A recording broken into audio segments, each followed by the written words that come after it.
Kitab Kisah Para Rasul.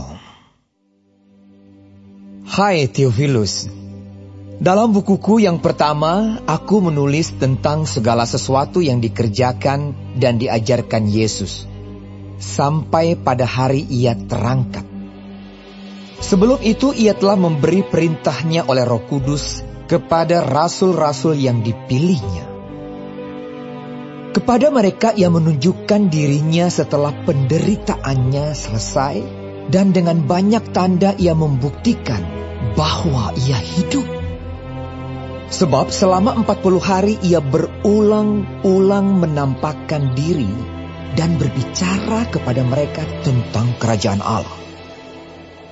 Pada suatu hari ketika ia makan bersama-sama dengan mereka, ia melarang mereka meninggalkan Yerusalem dan menyuruh mereka tinggal di situ menantikan janji Bapa. Yang demikian katanya, telah kamu dengar daripadaku. Sebab Yohanes membaptis dengan air, tetapi tidak lama lagi kamu akan dibaptis dengan Roh Kudus. Maka bertanyalah mereka yang berkumpul di situ, Tuhan, maukah engkau pada masa ini memulihkan kerajaan bagi Israel? Jawabnya, engkau tidak perlu mengetahui masa dan waktu yang ditetapkan Bapa sendiri menurut kuasanya. Tetapi kamu akan menerima kuasa kalau Roh Kudus turun ke atas kamu, dan kamu akan menjadi saksiku di Yerusalem dan di seluruh Yudea dan Samaria dan sampai ke ujung bumi. Sesudah ia mengatakan demikian, terangkatlah ia disaksikan oleh mereka, dan awan menutupnya dari pandangan mereka. Ketika mereka sedang menatap ke langit, waktu ia naik itu, tiba-tiba berdirilah 2 orang yang berpakaian putih dekat mereka, dan berkata kepada mereka, Hai orang-orang Galilea, mengapakah kamu berdiri melihat ke langit? Yesus ini yang terangkat ke sorga meninggalkan kamu akan datang kembali dengan cara yang sama seperti kamu melihat dia naik ke sorga. Maka kembalilah rasul-rasul itu ke Yerusalem dari bukit yang disebut Bukit Zaitun, yang hanya seperjalanan sabat jauhnya dari Yerusalem. Setelah mereka tiba di kota, naiklah mereka ke ruang atas, tempat mereka menumpang. Mereka itu ialah Petrus dan Yohanes, Yakobus dan Andreas, Filipus dan Thomas, Bartolomeus dan Matius, Yakobus bin Alfeus, dan Simon orang Zelot, dan Yudas bin Yakobus.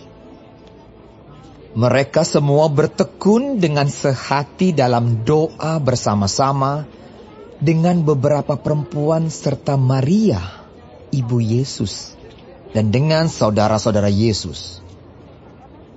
Pada hari-hari itu berdirilah Petrus di tengah-tengah saudara-saudara yang sedang berkumpul itu. Kira-kira 120 orang banyaknya, lalu berkata, Hai saudara-saudara, haruslah genap nas kitab suci yang disampaikan Roh Kudus dengan perantaraan Daud tentang Yudas, pemimpin orang-orang yang menangkap Yesus itu. Dahulu ia termasuk bilangan kami dan mengambil bagian di dalam pelayanan ini. Yudas ini telah membeli sebidang tanah dengan upah kejahatannya. Lalu ia jatuh tertelungkup dan perutnya terbelah sehingga semua isi perutnya tertumpah keluar. Hal itu diketahui oleh semua penduduk Yerusalem, sehingga tanah itu mereka sebut dalam bahasa mereka sendiri Hakaldama, artinya tanah darah. Sebab ada tertulis dalam kitab Mazmur, biarlah perkemahannya menjadi sunyi, dan biarlah tidak ada penghuni di dalamnya, dan biarlah jabatannya diambil orang lain. Jadi harus ditambahkan kepada kami seorang dari mereka yang senantiasa datang berkumpul dengan kami selama Tuhan Yesus bersama-sama dengan kami. yaitu mulai dari baptisan Yohanes sampai hari Yesus terangkat ke sorga, meninggalkan kami untuk menjadi saksi dengan kami tentang kebangkitannya. Lalu mereka mengusulkan 2 orang, Yusuf yang disebut Barsabas dan yang juga bernama Justus dan Matias. Mereka semua berdoa dan berkata, "Ya Tuhan, Engkaulah yang mengenal hati semua orang. Tunjukkanlah kiranya siapa yang Engkau pilih dari kedua orang ini untuk menerima jabatan pelayanan, yaitu kerasulan yang ditinggalkan Yudas, yang telah jatuh ke tempat yang wajar baginya." Lalu mereka membuang undi bagi kedua orang itu, dan yang kena undi adalah Matias.